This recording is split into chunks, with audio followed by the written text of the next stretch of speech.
right, so today we're on a residential property. We removed an old modified bitumen roof and we're installing a new TPO roof.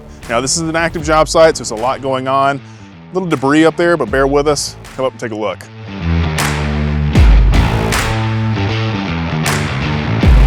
All right, so the roof that was previously on here, the modified bitumen roof, all these areas where the flat roof joined a 90-degree or any type of vertical turn was starting to fall apart and there were leaks everywhere, specifically one of these spots.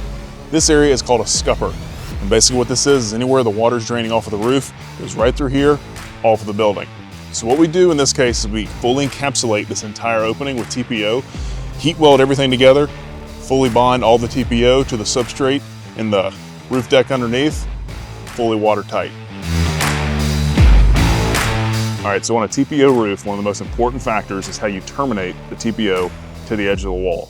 In this case, we take the TPO across the roof, turn it up at a 90-degree angle, then we fasten it to the wall with this termination bar. Behind the termination bar, we put a layer of sealants and everything to keep the wall watertight.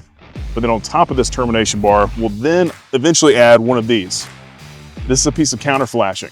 Prevents any water and everything from coming and hitting the roof, getting underneath the TPO membrane.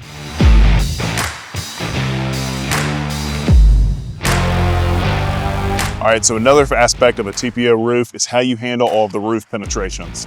As you can see on this project, we've got penetrations everywhere. So what we do is we take this original roof vent stack, put on a brand new one, we put a TPO base layer, and then we put a specific TPO boot jack around this vent. Fully seals itself, no leaks here either.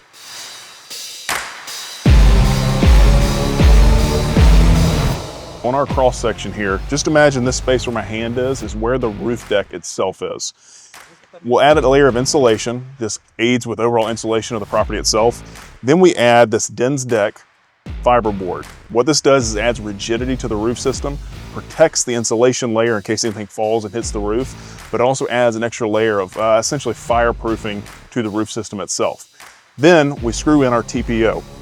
Once we have our base sheet of TPO, we make sure that we overlap all of these screws and plates with another layer of TPO, and we heat weld underneath this to where the TPO forms a chemical bond, fully watertight, won't leak at all. So do you have a commercial or residential property with a flat roof that might be leaking, you might think there are some issues? Give us a call, we'll be happy to help.